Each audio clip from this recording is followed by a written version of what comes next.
m'appelle Steven et je suis enfant de chœur à la paroisse de Saint-Joseph depuis l'année dernière, je crois.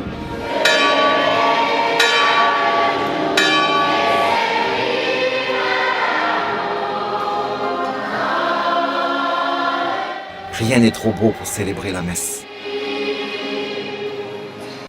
Rien n'est trop beau pour célébrer la messe. Cette phrase du grand curé d'Ars nous guidera tout au long de ce reportage consacré aux servants d'autel de cette paroisse de Fa'a à Tahiti. Comme Steven, ils sont de plus en plus nombreux à recevoir cette mission d'église, celle de servir la messe. À Tahiti, cela est relativement récent. Ça a été l'initiative du pape Jean-Paul II que nos églises locales puissent avoir des servants d'autel. Pendant très longtemps, les servants d'autel n'étaient pas présents dans nos liturgies, dans nos célébrations liturgiques en plein cœur de l'Assemblée chrétienne. Autrefois, on les appelait les enfants de chœur. C'était le terme d'antan. Aujourd'hui, on parle surtout de servants d'autel. On voulait mettre la valeur sur la jeunesse. Et nous savons très bien que la jeunesse est importante pour l'Église. Surtout lorsqu'on regarde un peu la physionomie de nos églises actuelles, il y a autant de personnes âgées. Donc, il y a un souci pastoral qui est au fond du cœur des pasteurs d'aujourd'hui. À Fa'a, presque toutes nos églises d'Ofa'a, nous avons des servants d'autel. Moi, je m'appelle Meliho et j'ai 15 ans. Moi je m'appelle Tehi Paoua et j'ai 11 ans. Certains pères me disaient, Père, est-ce que tu es pour la mixité? Oui, je suis pour l'ouverture. L'ouverture. C'est-à-dire qu'on doit accueillir aussi bien le garçon et la fille. Mais l'important, c'est de bien les encadrer, qu'ils sachent leur rôle et leur mission. C'est quelque chose d'important, de sérieux. L'Église, sa richesse, c'est tous ses âges. Enfants, jeunes, adolescents, filles, garçons, personnes âgées. On doit prendre en considération tout le peuple de Dieu.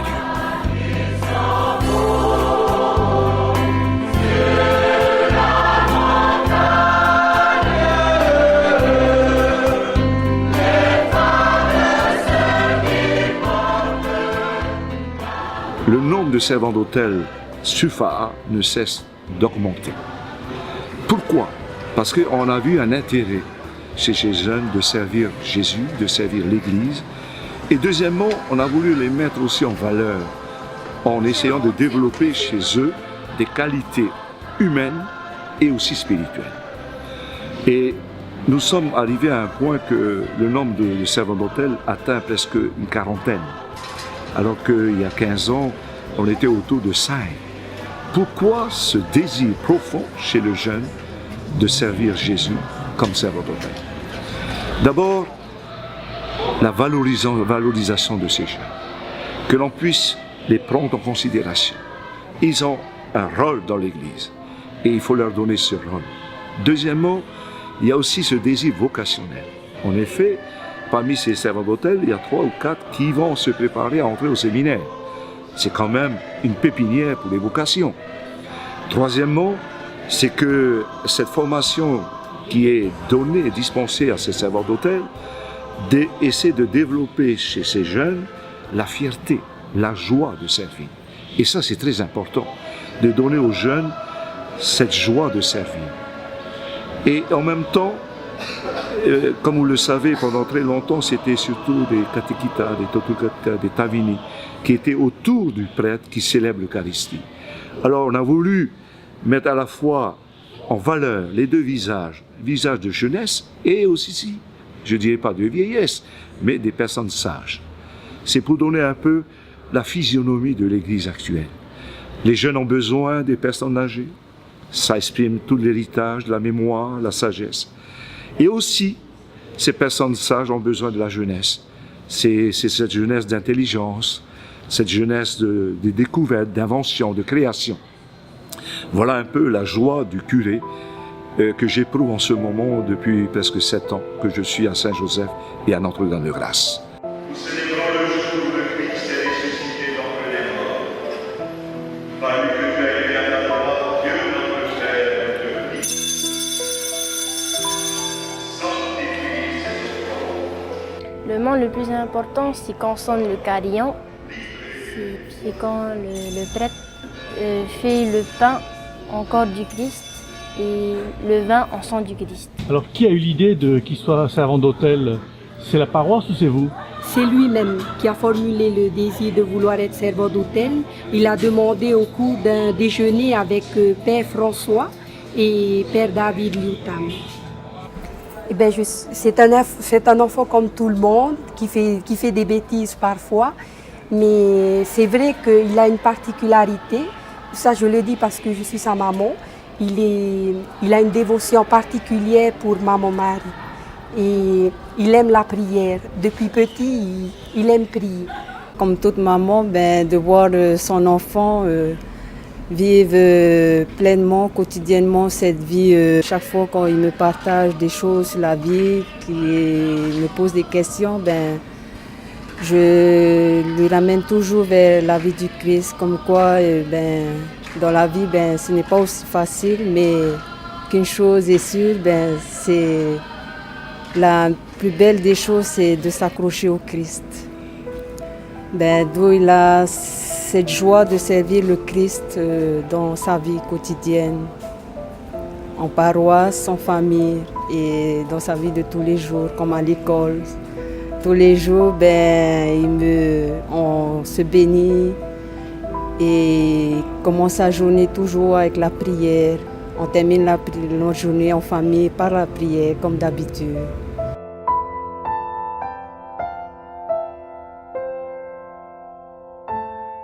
Dès la plus tendre enfance, il vivait déjà dans la prière, dans la foi de la grand-mère, et nous qui suivions par derrière, par le rosaire. Donc je crois que là, l'appel a été déjà fait. Donc pour son suivi éducatif, au niveau spirituel et ce que nous vivons nous tous les jours, je ne pense pas qu'il vit de problème. Il sait faire la part des choses. Mais dès qu'il y a son service, papa, je fonce. Les retraites, parfois il vit des retraites aussi. Et d'ailleurs, les suivis qu'on a aux portes ouvertes là, des jeunes vocationnels, c'est la 3e année qui suit. Enfin, entre parenthèses, nous parents, on désire que l'enfant devienne prêtre, on dit guillemets. Mais non, c'est la volonté de Dieu. Mais voyons son trajet, son cheminement, c'est entre les mains de Dieu. Je pense que c'est une continuité, c'est-à-dire que justement on voit avec la communion, ils ont envie d'être servants d'hôtel, après ils veulent aller peut-être un peu plus loin au petit séminaire. J'en ai trois qui parlent de petit séminaire. Donc pour moi c'est une grâce, parce que si on pouvait faire sortir ces 3 de FAA qui iraient directement et pourquoi pas prêtre, pour moi ça serait une grande joie. J'aurais dit au moins j'ai pas perdu mon temps. À l'avant on va une fois par an, c'est quand il y a les portes ouvertes. Et c'est une grande satisfaction de voir ces jeunes qui se préparent soit à la prêtrise ou soit à aller un peu plus loin, à dévier pour exemple être frère, en tout cas dans la vie religieuse. Et d'emmener mes enfants avec moi cette fois-ci, j'ai vu là que 2 ou 3, justement les 2 ou 3 étaient intéressés, donc on va leur laisser le temps de prendre le temps au temps, avant de peut-être les pousser par les parents d'aller là-bas. Bon, après c'est un déchirement parce que c'est à Talavera, c'est un peu loin, donc il faut quitter la famille. Mais bon, s'ils le veulent, si c'est ça la volonté de Dieu, ils iront.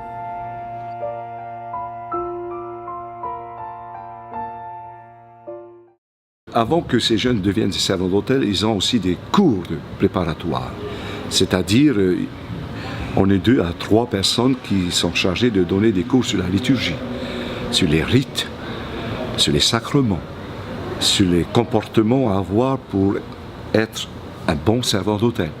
Donc, ils ont déjà des cours qui sont dispensés à ces servants d'hôtel. Deuxièmement, il y a une mise en pratique, c'est-à-dire, on va sur le terrain. Qu'est-ce que j'appelle par terrain? On va dans l'église.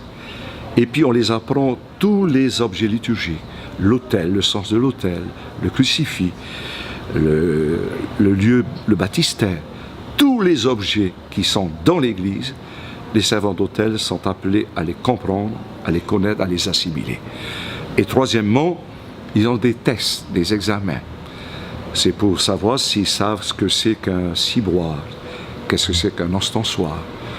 Donc c'est vraiment une formation très étendue sur tout ce qui touche d'abord leur humanité et aussi tout ce qui touche au niveau de la liturgie.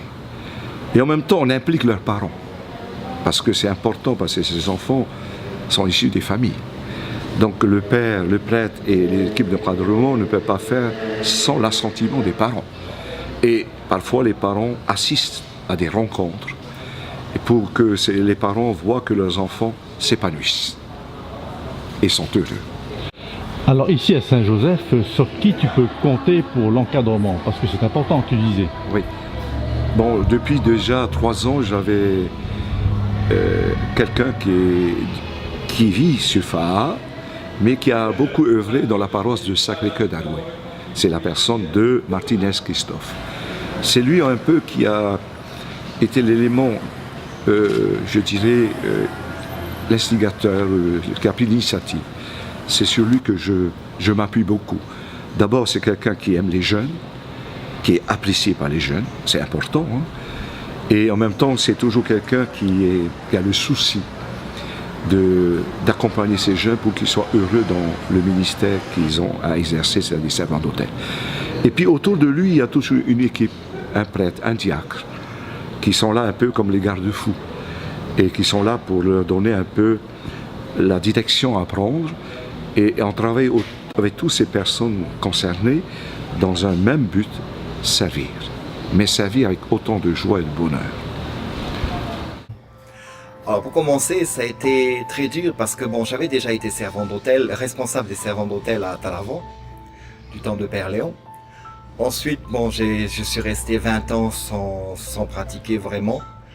Et puis donc avec cet appel de Père Pascal, tout a changé. Donc j'ai dû apprendre, j'ai dû reapprendre, revenir dans les livres, lire tout ce que je pouvais lire sur les servants d'hôtel. Et puis réfléchir avec mon épouse, et puis j'ai accepté. Et puis pendant 3 ans, j'ai été responsable des servants d'hôtel donc de Sacré-Cœur. Et après, j'ai voulu me rapprocher de chez moi puisque j'habitais à Fa'a. J'ai pris la décision avec l'accord de Père et la demande de Diadono Besser de venir servir la paroisse de Fa'a. Donc maintenant, je suis responsable des servants d'hôtel de Fa'a. Tu prends ça comme un appel du Seigneur? Oui, tout à fait. Je voulais le servir autrement, ça s'est pas fait. À une époque, je pensais être prêtre. Ça n'a pas fait ce chemin-là. Et puis, en le servant, donc le Seigneur a eu une autre idée. Et il a pensé pour moi, en servant les servants d'hôtel, je suis au même endroit, je sers de la même façon, et j'ai même un avantage, c'est que je peux toucher l'hôtel.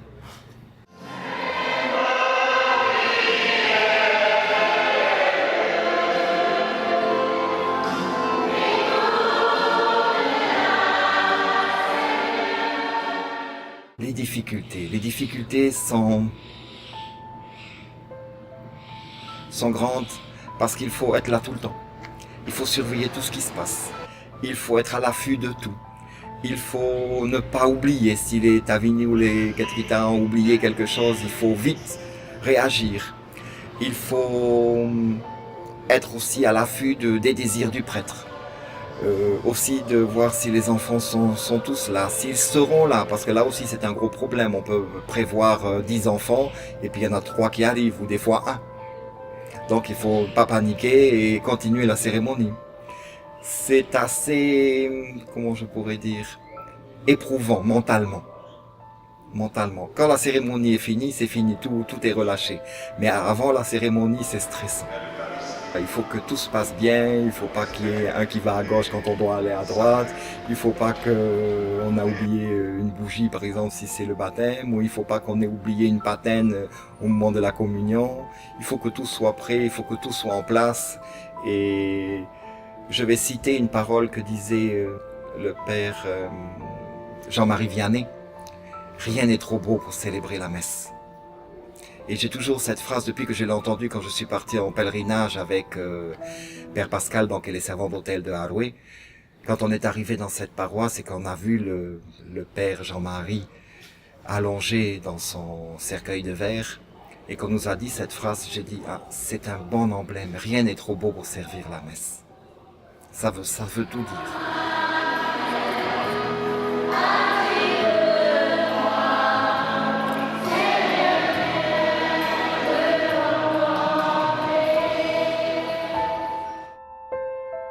On a des petits de 9 ans qui vont jusqu'aux grands adolescents qui ont 17, 18, voire même 20 ans.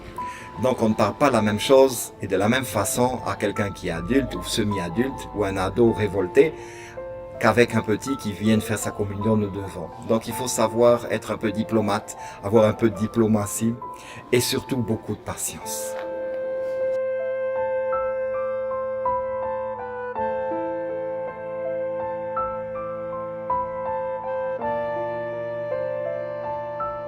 Il faut trouver le milieu, ne pas être trop sévère parce qu'ils pourraient tous partir ou le prendre mal, ne pas être trop laxiste parce que ça ferait que jouer derrière, donc il faut trouver le juste milieu. Et je crois que mon juste milieu à moi, c'est de me mettre à peu près à leur niveau.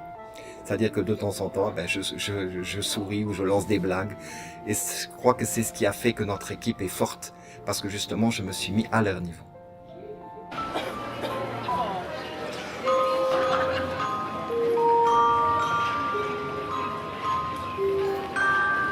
J'arrive des fois en retard, bon ça arrive très peu, mais je vois la façon dont ils sont soulagés de voir que je suis là. Par exemple, aux 4 messes dominicales, je ne viens pas à la messe de 18h, et quand ils me voient arriver le dimanche soir à 18h, ils sont soulagés presque que je sois là parce que ça leur enlève un poids. Donc c'est là que je vois qu'ils sont assez proches de moi, et par leur façon de m'appeler ou de jouer avec moi. S'ils ne m'aimaient pas, je ne les verrais pas autour de moi tout le temps. Ils sont toujours autour de toi, à te tenir la main. Voilà, ils viennent à côté, il y en a d'autres, bon c'est des petits, ils s'approchent, ils veulent qu'on les console, il y en a d'autres, bon ils m'appellent le vieux. C'est affectif, c'est pas péjoratif, donc j'accepte toutes ces façons, toutes ces reconnaissances d'amitié. Et je les considère comme mes enfants, c'est-à-dire que tant qu'on ne les agresse pas, il n'y a pas de problème. Dès qu'on commence à agresser un de mes enfants ou à parler mal à un de mes enfants, je fais la poule qui va sur la personne qui attaque.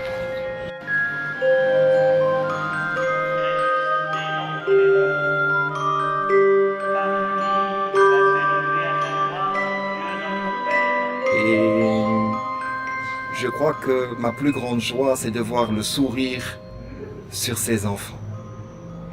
Comme certains disent, pour certains, je suis le papa spirituel, pour d'autres, celui qui rouspète, pour d'autres, celui qui accueille. Ça dépend des enfants. Mais ils sont tous heureux de venir servir.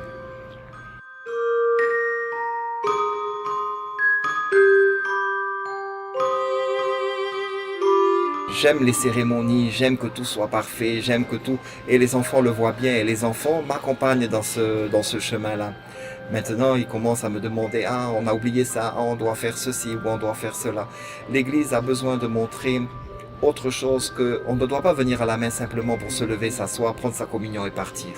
Il y a tout un, je ne veux pas dire spectacle, mais il y a toute une cérémonie, il y a plein de gestes que l'on pourrait montrer dans l'Église et dans la messe qui pourraient faire venir les jeunes, en commençant par les chants. Nous avons besoin beaucoup de jeunes pour venir chanter. Parce que les personnes qui chantent actuellement, nos chorales sont des chorales vieillissantes. Et quand ces personnes vont partir, eh bien, il n'y aura pas de relève. Donc il faut que les jeunes viennent commencer à chanter, rentrent dans les chorales, viennent à soutenir les choristes actuels pour qu'après ce soit eux qui deviennent les grandes chorales.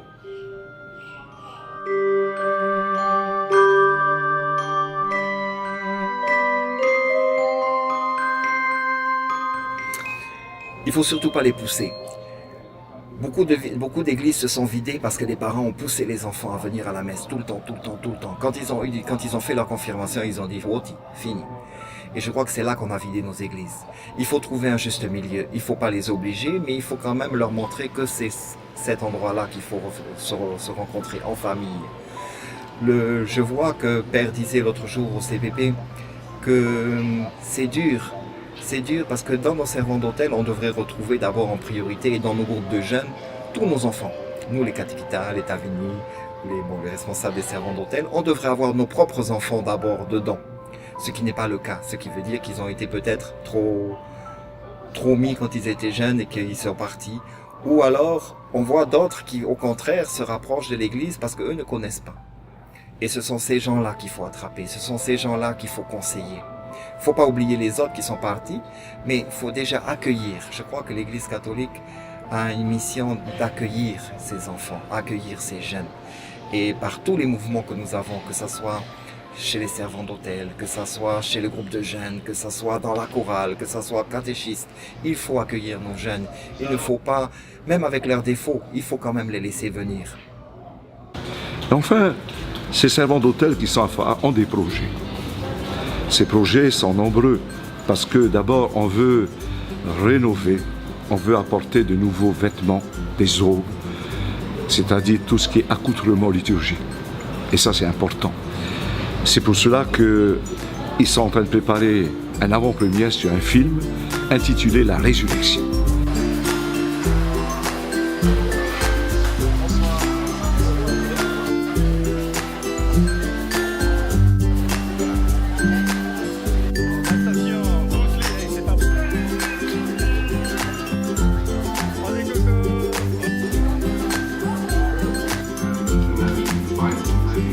Sur la résurrection du Christ.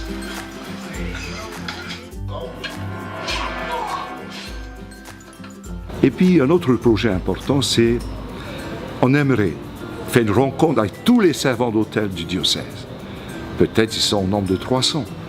Ça serait une bonne occasion de les retrouver tous autour de leur pasteur, vivre un week-end de réflexion, de prière, où on aura pour souci de les accompagner pour qu'ils soient heureux de servir Dieu et l'Église. Et enfin, un dernier projet, pourquoi pas organiser un pèlerinage vers la France pour que ces servants d'hôtel aient une ouverture de l'Église universelle. Je sais qu'auparavant, le père Pascal Roquet avait fait un pèlerinage en amenant ces servants d'hôtel de la paroisse Sacré-Cœur d'Arles. Et ce fut une grande joie pour ces servants d'hôtel de découvrir l'Église d'Europe, l'Église d'Occident. Voilà le troisième projet. J'espère que cela puisse être un jour réalisable.